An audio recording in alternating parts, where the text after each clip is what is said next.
जो मदरसों ने किया है उसकी मिसाल किसी दूसरे इंस्टीट्यूट के पास, दूसरे इदारों के पास नहीं मिलेगी। हम इस देश के लिए थे, हैं और रहेंगे। देखा ना कि आसाम में क्या हुआ है। वो तरीका अगर इख्तियार किया जाएगा तो वो तो नाजायज होगा, नामुनासिब होगा। ये अंडरस्टैंड कीजिए, मिसअंडरस्टैंड मत कीजिए। हर वो चीज जो गलत हो, हम ओपन हैं, बात करने के लिए तैयार थे, हैं और रहेंगे। हमारा काम है, जबरदस्ती नहीं की जानी चाहिए, बल्कि बातचीत के जरिए से जो भी इश्यूज है उसको इस देश की सेवा के लिए आम गरीब आदमी को, बच्चे को, जिसकी पहुंच कहीं नहीं है, जो अगर मदरसे तक नहीं पहुंचे तो तालीम से महरूम रह जाए, ऐसे बच्चे का हाथ पकड़ते और उसको एजुकेट करते। मदरसे के लोगों ने इस देश का पिछले 100 साल का अगर आप इतिहास उठा के देखें तो गवाह है कि मदरसे के लोगों ने और मदरसे का जो प्रोडक्ट थे, उन्होंने इस देश की रक्षा के लिए, सुरक्षा के लिए, देश के विकास के लिए, तरक्की के लिए, लोगों को नीचे से ऊपर उठाने के लिए और कम्युनिटीज के बीच में भाईचारा पैदा करने के लिए जो रोल मदरसों ने प्ले किया है, कम्युनिटी के सपोर्ट से, सिर्फ कम्युनिटी के सपोर्ट से, बिना सरकारी किसी सपोर्ट के, मदद के, जो मदरसों ने किया है उसकी मिसाल किसी दूसरे इंस्टीट्यूट के पास, दूसरे इदारों के पास नहीं मिलेगी। हम ऐसा समझते हैं। आज के ज़माने में मदरसों को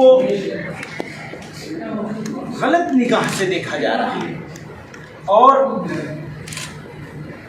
किन्हीं कारणों से हमारे आप बंधु लोग उसको जिस तरह से पेश कर रहे हैं, इससे कम्युनिटीज के बीच में एक तरह का दूरी पैदा हो रही है। हालांकि मदरसे का काम दूरी को ख़त्म करना है।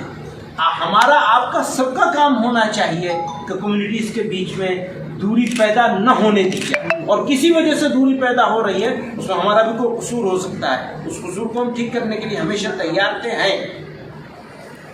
तो मैं मदरसे की तरफ से, मदरसे वालों की तरफ से, आपके माध्यम से देश के लोगों को, देशवासियों को, देश चलाने वालों को ये अपील करना चाहता हूँ कि अंडरस्टैंड कीजिए, मिसअंडरस्टैंड मत कीजिए।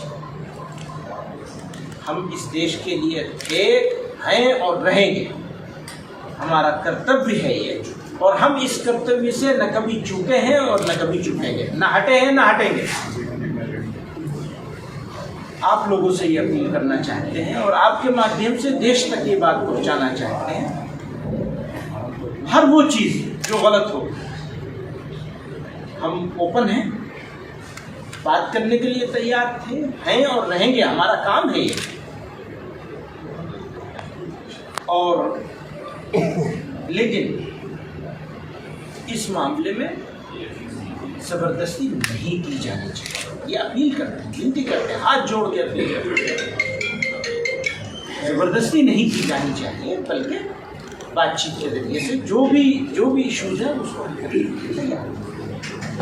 अच्छा, आपने जो जिक्र किया कि आप सरकार से मिलेंगे, तो आप हुकूमत से या मरकज़ी हुकूमत से, और अभी जहाँ इशू हुआ है वहीं चलेंगे। कब तक शुरू हो? तो उनके हाथ में, हम तो आज ही कह देंगे, उनसे भेज देंगे अपनी तरफ से एक दरखास्त, एक एप्लीकेशन कि हमें टाइम दिया जाए, हम मिलने के लिए तैयार हैं कंसर्न अथॉरिटीज से और लोगों से।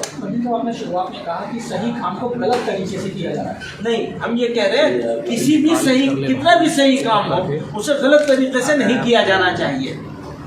डाउट क्रिएट किए बगैर बातचीत के तो हमेशा कोई भी चीज को हमेशा सही करने की और सही है और अच्छा करने की हमेशा गुंजाइश है। आपने देखा ना कि आसाम में क्या हुआ है, तो वो तरीका अगर इख्तियार किया जाएगा तो वो तो नाजायज होगा, नामुनासिब होगा। जिसको ठीक करना है, खत्म तो नहीं करना।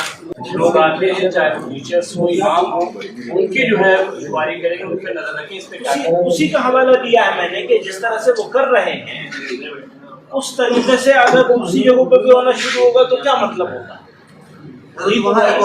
कंसर्न है हमारा। परसों मीटिंग हुई थी मिली तंजीमों के साथ वहाँ के डीजीपी की, उसने कहा कि 6-7 तंजीमें हैं जिसकी मंजूरी तमाम मदरसों को हासिल होगी और वही मदरसे वहाँ चल सकेंगे।